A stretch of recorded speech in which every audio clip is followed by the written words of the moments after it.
two, one. Go for launch.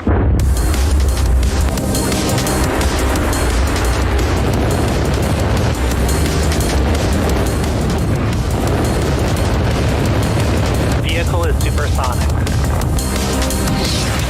Stage separation confirmed. Dragon, separation confirmed.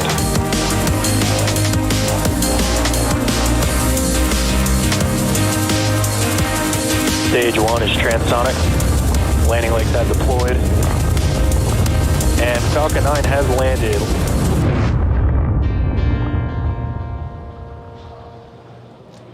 On your screen is a live view of Falcon 9 awaiting its 1:22 a.m. Eastern Time launch from Space Launch Complex 40 at Cape Canaveral Space Force Station. My name is Jessie Anderson. I'm a production engineering manager here at SpaceX, and I'll be your host for our launch coverage of the Eutelsat HOTBIRD 13G mission. Eutelsat is a world-leading satellite operator covering Europe, Africa, the Middle East, Asia, and the Americas. Eutelsat's high-performance satellites serve broadcasters, telecom operators, aviation and maritime companies, and government agencies from across the globe. If you've been following along, a little over 2 weeks ago, we launched Eutelsat HOTBIRD 13F, which was one of two new large satellites going to space to replace 3 existing satellites at its HOTBIRD flagship neighborhood at 13 degrees east. Today we are launching the second of the new satellites, Eutelsat HOTBIRD 13G. Now let's learn a bit more about Eutelsat, their partners, and the payload on board tonight.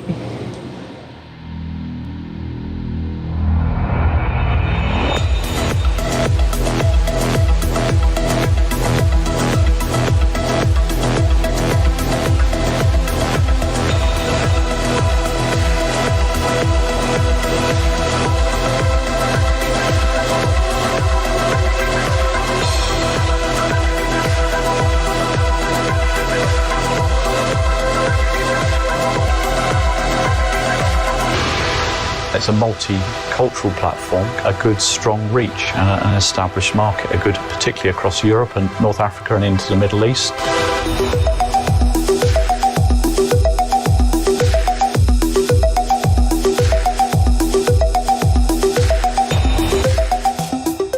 We wanted to reach our customers, both the end users and the cable operators, which were spread all over the Poland. We came up with a very simple decision: go for Eutelsat and HOTBIRD.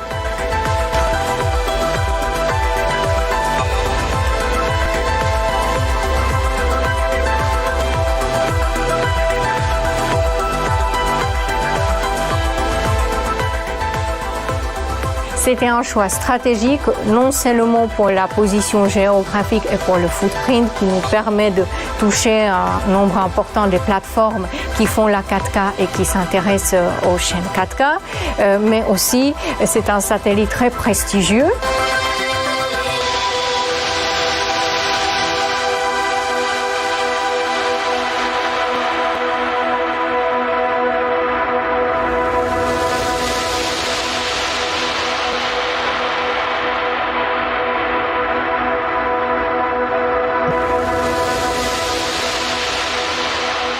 A real partnership is something like this, working together, trying to find out which are the challenges and helping side by side.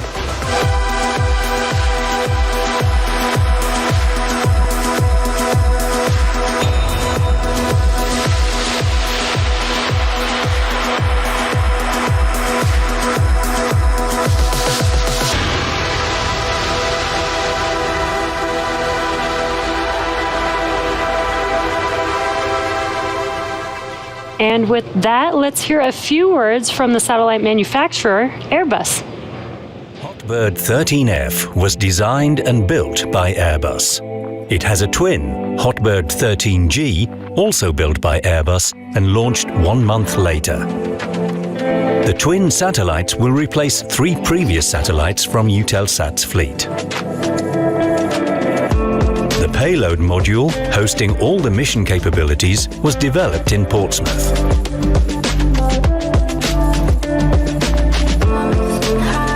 It was then sent to Toulouse to be mated with the service module.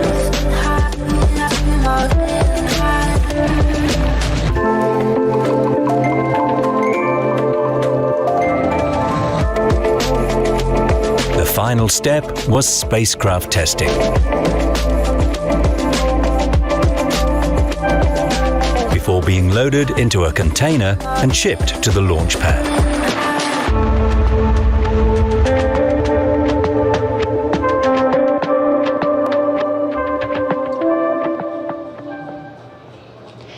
Now that we know more about the mission tonight, let's turn our attention to the rocket that you're seeing on your screen.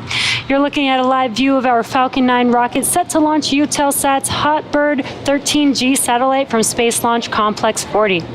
Starting from the bottom of the rocket, we have our 9 M1D engines connected to the first stage. These 9 engines help accelerate the vehicle through the thickest parts of the Earth's atmosphere and into space. Our first stage, also referred to as the booster, is flying for the 7th time tonight, having previously launched CRS-22, Crew 3, Turksat 5B, fuel load complete. Crew 4, CRS-25, and 1 Starlink mission. Above the first stage is the second stage, which has a single Merlin vacuum, or what we call an MVAC engine, which ignites after the first stage separates. The second stage is what will carry the Eutelsat HOTBIRD 13G satellite to orbit. At the very top of the rocket, you'll notice the large structure with the pointed nose on top of the second stage. That is our payload fairing, and that's what you're seeing there on your screen. The fairing is made up of 2 carbon composite halves and protects the payload on their way to orbit, and will be jettisoned or separated around 3 minutes into flight. The Eutelsat HOTBIRD 13G satellite is currently safely enclosed inside the 17-foot diameter payload fairing, which, with each half flying today being flight proven, one half is flying for the 4th time and the other is flying for a 6th time. HOTBIRD 13G is also hosting the EGNOS GEO4 payload. EGNOS is the European Geostationary Navigation Overlay Service that acts as an augmentation service to global positioning systems to improve reliability of positioning information. Now, with liftoff just about 5 minutes from now, we're currently waiting for the retraction of the transporter erector. Pressing tanks for retract. In preparation for the TE retraction, the TE clamps will open up first, and once they're fully open, then the TE can begin to pull away just slightly from the vehicle. At T0, ground hydraulic systems will pull the TE even further away from Falcon 9 as it lifts off. Now we are just about 10 to 15 seconds away from those clamp arms beginning to open. Strong back retract is starting. And there's that call out that it's actually beginning now. So the clamp arms are just below the payload fairing right above the second stage. And there's a little better view. You can see those clamp arms opening up. Again, once that is fully open, the TE can begin to move away from the vehicle.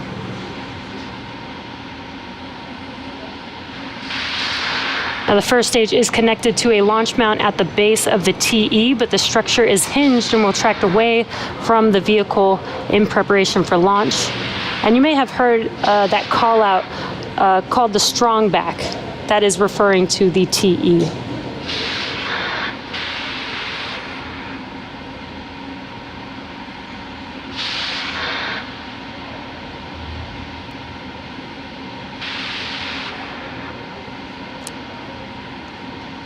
And it looks like the TE should be fully retracted at this point. So at this point in the countdown, both the first and second stages are nearly fully loaded with 1 million pounds of kerosene fuel and liquid oxygen. Both first stage and second stage should finish propellant loading about a minute apart from each other. Stage 1, LOX load complete. And great timing. Stage 1 liquid oxygen loading is now complete. Stage 2 should wrap up around the T-2 minute mark. And you can see some white clouds there on your screen around the vehicle. That is the chilled gas above the liquid oxygen tank liquid surface that we vent overboard to maintain pressure inside of the tank as needed. And when that gas comes into contact with the humid, moist air, it condenses into clouds or water, which is similar to a cold glass of water with condensation forming around it. At T-minus 60 seconds, Falcon 9 will be in startup. That means that the rocket's autonomous internal flight computers have taken over the launch countdown. Just inside T-minus 2 seconds, we light the Merlin M1D engines for liftoff. And the Hotbird 13G satellite continues to be healthy, and the Falcon 9 team is tracking no issues on the vehicle. Weather is still looking good for T0, and the range is green for launch.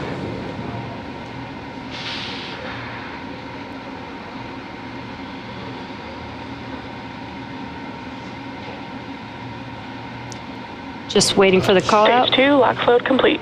And there it is. Stage 2 liquid oxygen loading is now complete.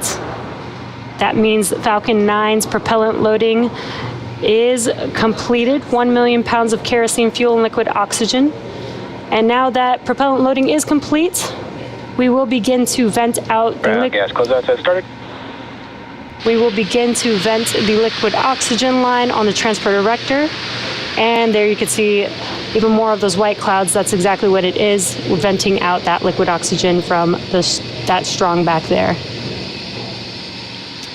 And coming up here in just about 10 seconds, Falcon 9 should go into startup.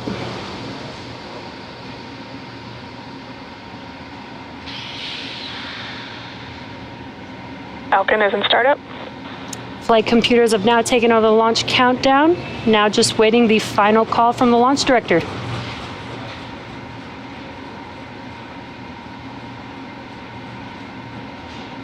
Go for launch. Great news. All systems are go for launch of Falcon 9 with Eutelsat's Hotbird 13G payload.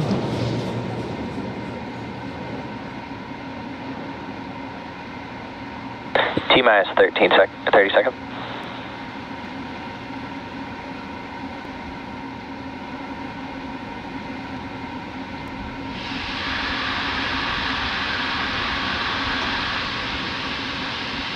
Seconds. T-minus 10, 9, 8, 7, 6, 5, 4, 3, 2, 1. Ignition and liftoff of Eutelsat HOTBIRD 13G. Go Falcon 9.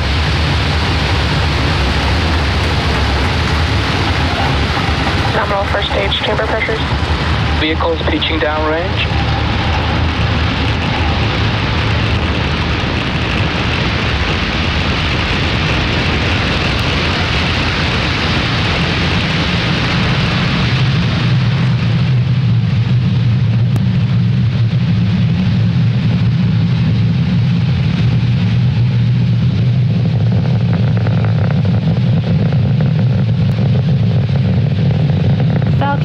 has successfully lifted off from Pad 40 at Cape Canaveral Space Power Force telemetry Station, nominal. carrying Eutelsat HOTBIRD 13G satellite. Now, during ascent, the M1D engines will actually swivel and help steer Falcon 9, and this is known as gimbal. The rocket autonomously tilts the engines. Supersonic. The rocket autonomously tilts the engines just a few degrees, and this gimbaling allows the vehicle to perform a gravity turn, which is when we are going vertical but also going horizontal, and you can kind of see that on your screen there. Max Q. Great call out. We've just passed through Max Q. That is the largest structural load that the vehicle sees on ascent. After we pass through Max Q, we can now begin to throttle up the 9 M1D engines on stage 1. And in just about a minute, we'll have 3 events happening back to back. The first will be MECO, stage separation, and then SES-1, which is second stage engine start 1. Got some really cool views. MVAC is showing in. Really cool views of those 9 M1D engines on the first stage. Now, MECO is main engine cutoff, and that's where all 9 of those engines will shut down, and that prepares the vehicle for stage separation. Then stage 1 can make its way back down to Earth, while stage 2 continues with SES-1, or second stage engine start 1. That's where we will ignite that MVAC engine on the second stage for the first time for this mission. Again, coming up here in just a few seconds, we will have MECO, stage separation, and SES-1.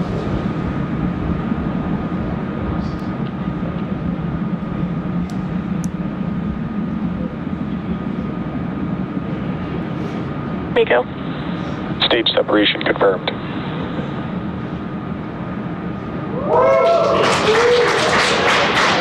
MVAC ignition.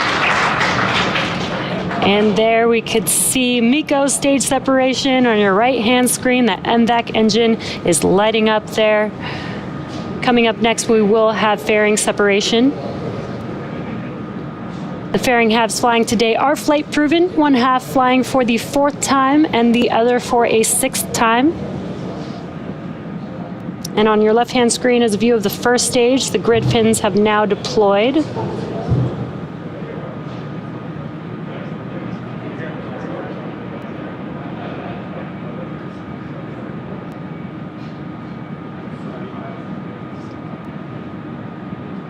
Fairing separation confirmed. And there you can see on your right-hand screen the fairing halves being jettisoned. Now we will be attempting to retrieve these fairing halves again today once they fall back down to Earth using our recovery ship, Bob.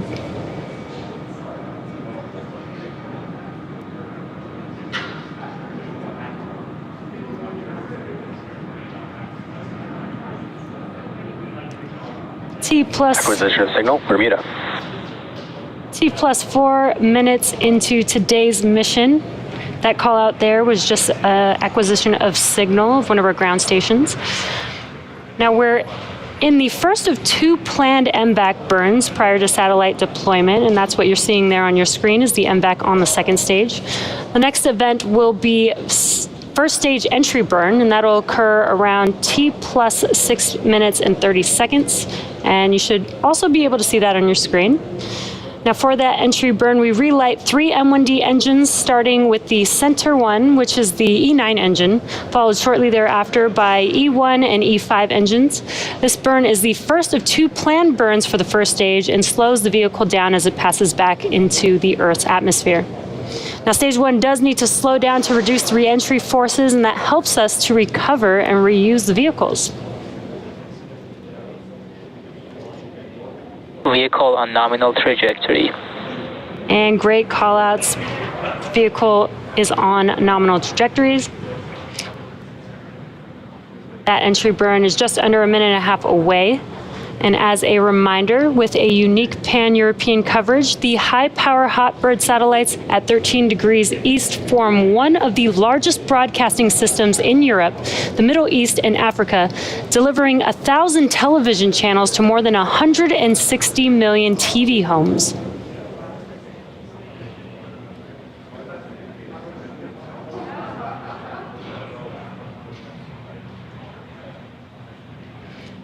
Now, during the re-entry burn, Falcon 9 is decelerating by firing its Merlin engines, but it's still moving very rapidly. This causes the vehicle to fly through the Merlin's exhaust gases, which is also called the rocket's plume.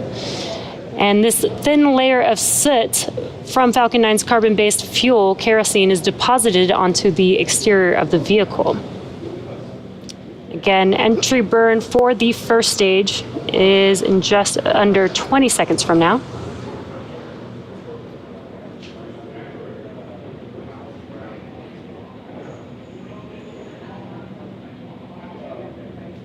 Stage 1 FTS has saved.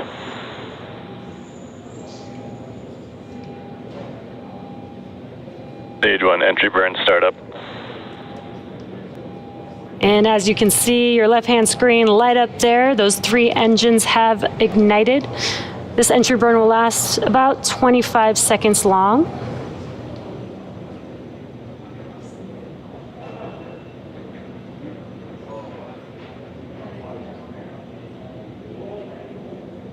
Stage 1 entry burn shut down.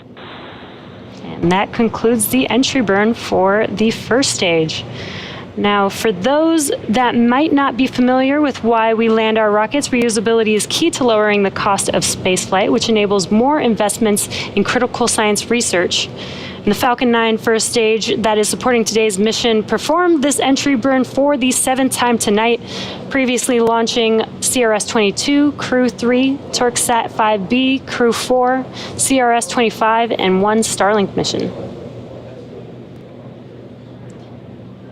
Now we're about 30 seconds away from the next couple of events.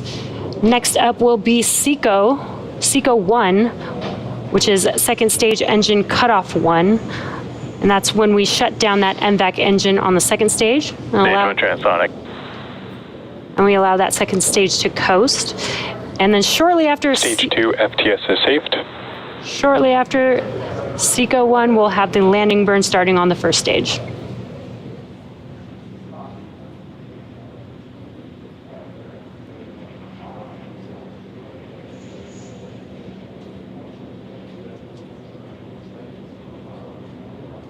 Pico.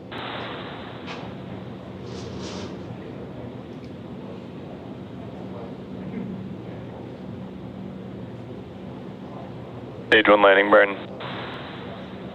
There we've had SECO and stage 1 landing burn has begun. Let's watch as Falcon 9 touches down on Just Read the Instructions. Landing leg deploy.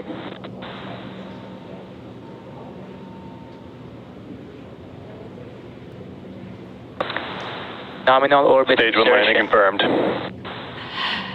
And great news there and a couple of great call outs. Falcon 9 has touched down on Just Read the Instructions. This landing marks SpaceX's 152nd recovery of an orbital class rocket, including first stage landings for Falcon 9 and Falcon Heavy. And we also heard SECO 1 and confirmation of good orbit. So now the mission isn't over just yet. The second stage is now embarking on its first coast phase. After the coast phase, we will light that MVAC engine for a second time around T plus 29 minutes. So we'll see you back here in about 20 minutes. In the meantime, sit back, relax, and enjoy some space tunes.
Complex 40.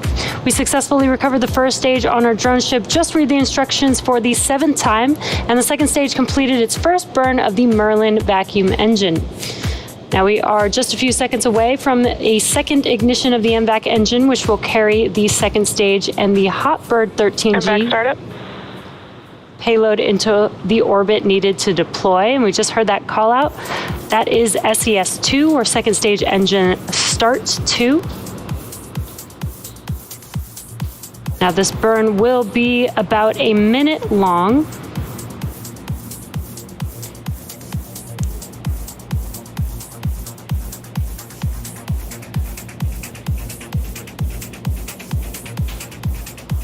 And we are about halfway through the burn. In about 30 seconds, we will have SECO, or second stage engine cutoff 2.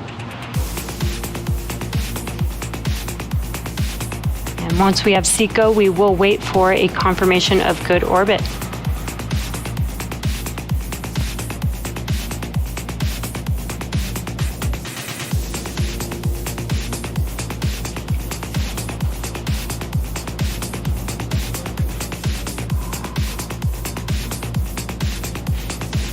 Shut down.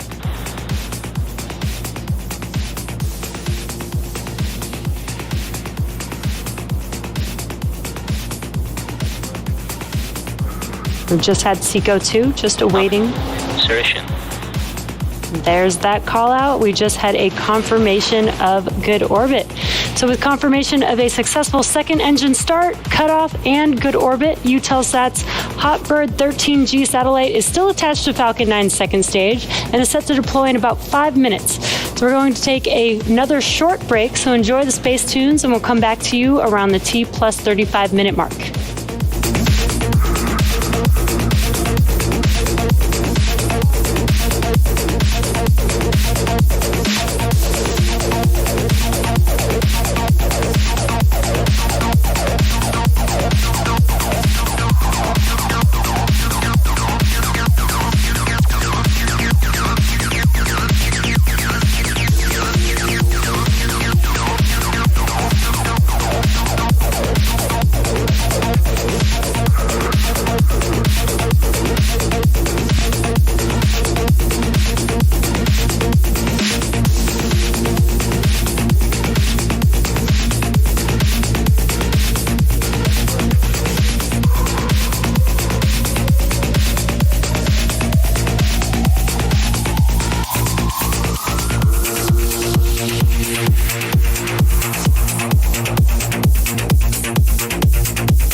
Eutelsat is a world-leading satellite operator covering Europe, Africa, the Middle East, Asia, and the Americas.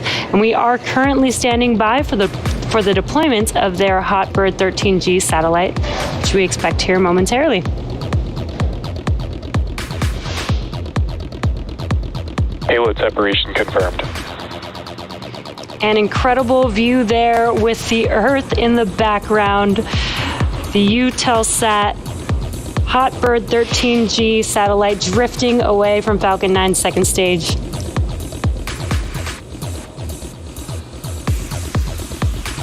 Great view. So with confirmation of successful Acquisition of signal, Diego Garcia. With confirmation of successful payload deploy, we're going to end our launch broadcast. Acquisition of signal, Maldives. We're going to end our launch broadcast for tonight. All of us here at SpaceX want to give a big thank you to our customer Eutelsat for entrusting us with today's mission. We also want to give a big shout out to the Range and Federal Aviation Administration for supporting today's mission. As I mentioned earlier, today's launch concludes our 189th overall mission to date and 51st launch of this year. Thanks to all of our viewers for tuning in and your continued support. Have a great night, and we'll see you again soon.